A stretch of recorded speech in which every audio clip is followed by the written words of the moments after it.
देश को, प्रदेश को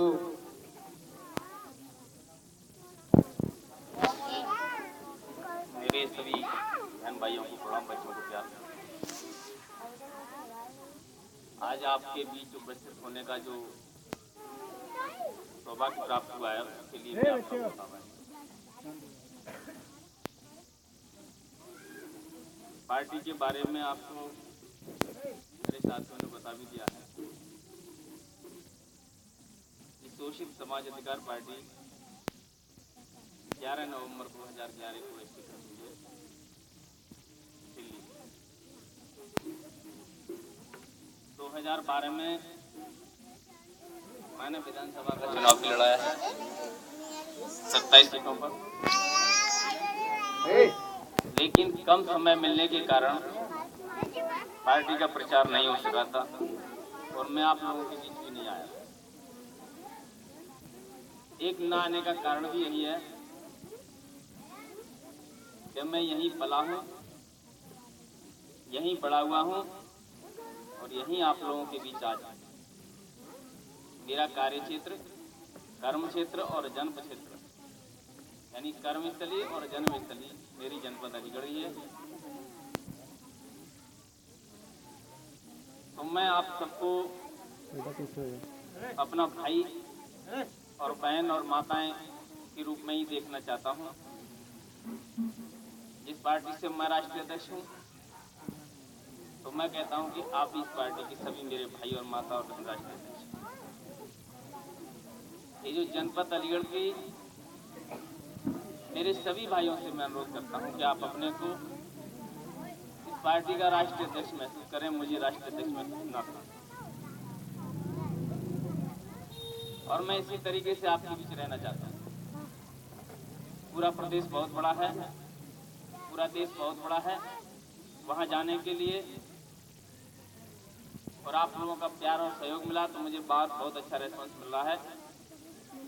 पार्टी 27 में से 17 सीटों के लिए अपना जमानत भी जब्त करने से बचा सके थे प्रत्याशी, तो आप स्वयं अंदाजा लगा सकते हैं कि 3 महीने के अंदर पार्टी ने कितना पिकअप किया होगा। हरियाणा में इस समय चुनाव चल रहा है, तमाम लोग वहां से आए, लेकिन मैंने उत्तर प्रदेश की वजह से चुनाव के लिए मना किया। भाई प्रहलाद सिंह प्रधान हरियाणा में पार्टी की कमान संभाले हुए हैं। मैंने कह दिया कि मैं इस समय चुनाव नहीं लड़ाऊंगा। 2017 में चुनाव उत्तर प्रदेश का मुझे पूरी सीटों पर लड़ना है। मेरे भाइयों, हर चीज का परिवर्तन बहुत जरूरी है। जब तक आप परिवर्तन नहीं करेंगे, जब तक आप किसी नए व्यक्ति को आने का मौका नहीं देंगे, तब तक आप ये उम्मीद नहीं कर सकते कि कौन व्यक्ति नया है और क्या नया दे सकता है। मैं सभी साथियों से अनुरोध करता हूं कि अब तक जितनी भी पार्टियां आई हैं वो जातिवाद के नाम पर, देश प्रदेश को बांटने के लिए, जाति धर्म के नाम पर, छोटे बड़े के नाम पर बांटती हुई आई है। उन्होंने राजनीति, समाजवादी पार्टी को आप देख रहे हैं उत्तर प्रदेश में सरकार चल रही है इस समय, कि किस तरीके से हमारी बहन बेटियां सुरक्षित नहीं रह गई। घर से निकलना उनके लिए दूभर हो गया। कहां हत्याएं होती हैं कुछ कहा नहीं जाता, कहां लूटपाट हो जाए कुछ कहा नहीं जाता। इसका सभी जो कारण है ये केवल जातिवाद की राजनीति। लेकिन हमें अपने अंदर भी जाके देखना कि हम कहां पर दोषी हैं। देखिए, आपको अच्छी तरह से मालूम है कि 2007 में जब बसपा की सरकार आई थी तो पूर्ण बहुमत में आई थी। उससे पहले पूर्ण बहुमत में नहीं आई थी। लेकिन किस बात पर आई थी आपको अच्छी तरह से मालूम हो, ना मालूम हो तो मैं बता देना चाहता हूं कि मायावती का एक स्टेटमेंट था कि मेरी सरकार बनवा दीजिए,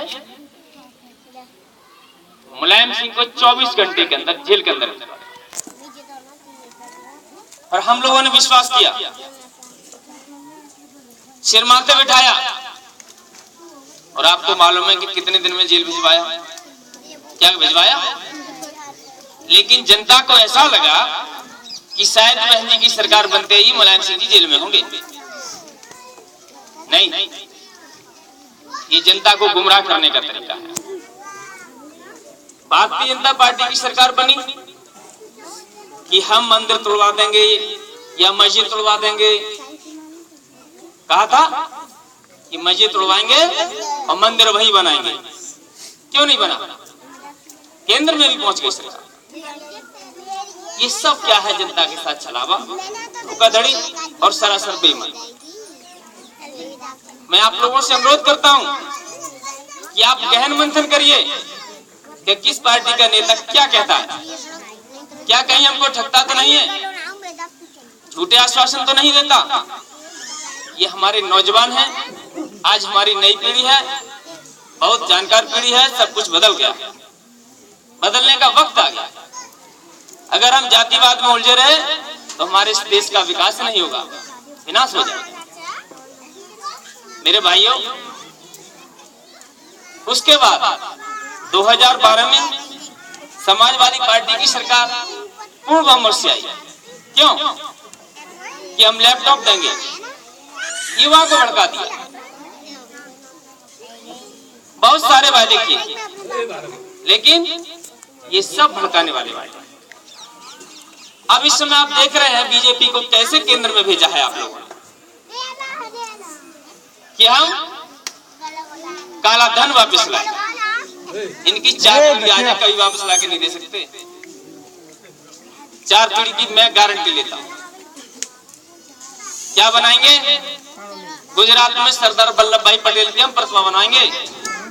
इनकी 4 पीढ़ी आज कभी नहीं बनाएंगे। ये सब क्या है? आज हमें इन चीजों की जरूरत नहीं है। महंगाई बहुत है, इससे बचने के लिए जनता के लिए ठोस कदम उठाने होंगे, तब हमारे देश का, हमारे समाज का, हमारे भाई का, हमारी बहन का उद्धार हो सकता है। शोषित समाज अधिकार पार्टी न किसी जाति का विरोध करती है, न किसी पार्टी के नेता का विरोध करती है, केवल जनता के हित की बात करती है। हमारे भाई ने भी एक समस्या रखी थी कि होमगार्डों के लिए तो इस किताब में कुछ लिखा है, लेकिन पीआरडी के लिए कुछ नहीं लिखा है। जब मैं पार्टी का संचालन करता हूं तो मेरी हर बात पर नजर है। मेरी पीआरडी वालों से बात हुई, उन्होंने कहा हम तो मजे ले रहे हैं दूसरे विभाग में।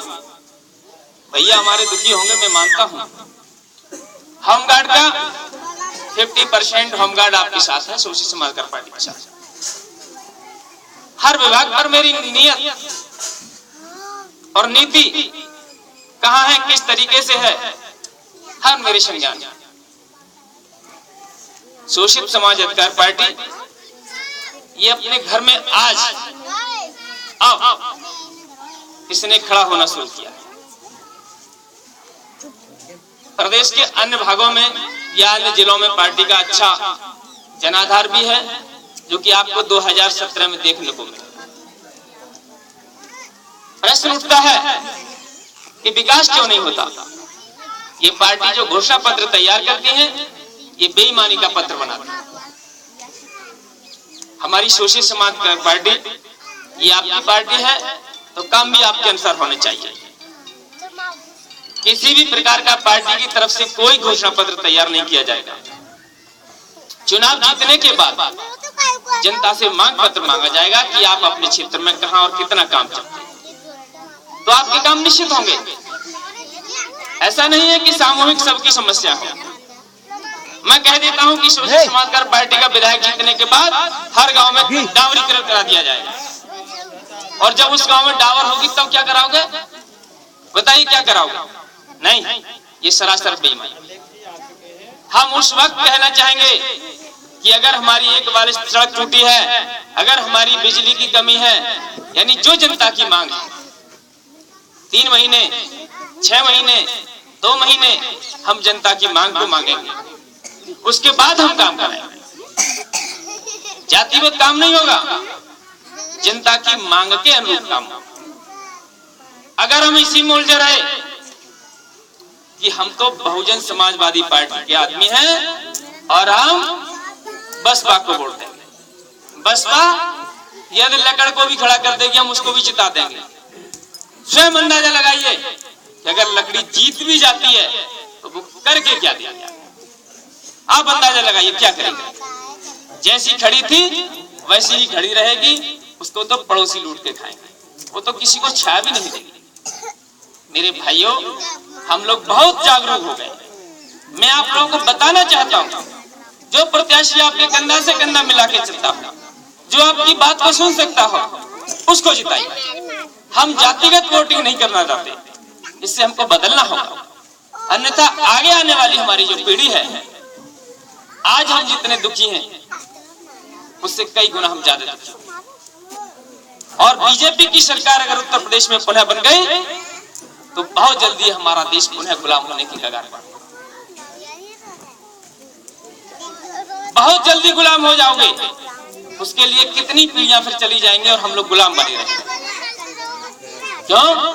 जैसा कि आप देख भी रहे हैं, ये मंदिर की लड़ाई, मस्जिद की लड़ाई, हिंदूवाद की लड़ाई, ये सब बेकार है, ढकोसला, ये सब दिखावा है। बलात्कार कैसे रुकेगा? भ्रष्टाचार कैसे रुकेगा? हमने कह दिया हम भ्रष्टाचार रोक देंगे, हमारी सरकार आ जाएगी। भाई कैसे? प्रश्न हमसे पूछिए कैसे? हम कहे हम बलात्कार रोक देंगे, कैसे? हमसे प्रश्न पूछिए कैसे? हमने कह दिया क्या रुक गया? नहीं रुक सकता। हम कहते हैं कि बलात्कार रोकने के लिए और भ्रष्टाचार रोकने के लिए इन युवाओं को हमें नौकरी देनी होगी, हर हालत में इनको नौकरी देनी होगी। ये 10 बजे घर से निकलेंगे और शाम को 5 बजे जब घर में घुसेंगे तो इनके पास इतना मौका नहीं, ये कहीं बलात्कार करने जाएंगे या कहीं भ्रष्टाचार करने जाएंगे या कहीं डकैती डालने जाएंगे। अगर हम ये सोचते रहे, हम ये कह दें कि हम महंगाई को रोक देंगे, कैसे महंगाई को रोक पाओगे? भारतीय जनता पार्टी को देख लीजिए कैसे महंगाई को रोक दिया, कैसे रोका जा सकता है महंगाई? अगर हमें महंगाई को रोकना होगा तो हमें किसान की मदद करनी होगी। किसान के लिए हम क्या चीज उपलब्ध करा सकते हैं, कितनी सस्ती उपलब्ध करा सकते हैं? जब तक हम किसान के बारे में नहीं सोचेंगे तब तक इस महंगाई को हम कम नहीं कर पाएंगे। आपका गेहूं 10 रुपए किलो, 12 रुपए किलो दिया जाता है और बीज में आप किस भाव खरीदते हैं आप खुद जानते हैं। बच्चों साथ बैठ जाइए। नहीं बैठे रहेंगे। अगर हम इस चीज पे अमल नहीं करेंगे तब तक हम कुछ कर नहीं पाएंगे। एक वक्त था कि समाज को जरूरत थी और आज तुम्हें जरूरत है अपने रोजगार की। सक्षम हो, हर चीज में सक्षम हो। आज बसपा में हमारे बाबा साहब डॉक्टर भीमराव अंबेडकर जी रहे हों या मानवर कांसीराम जी रहे हों या समाजवादी पार्टी के लोहिया जी रहे हों, यानी जितने पुराने नेता थे उनकी सोच जो थी जनता के हित की सोच थी। और अब जो नए नेता हैं, ये सब पुरानी पार्टी में जितने नए नेता आए हैं उनकी सोच एकदम जातिवाद में बदल गई। इसको जब तक हम परिवर्तन नहीं करेंगे, जब तक हम इनको सबक नहीं सिखाएंगे, तब तक हम किसी भी कीमत पर हमारा उद्धार नहीं हो।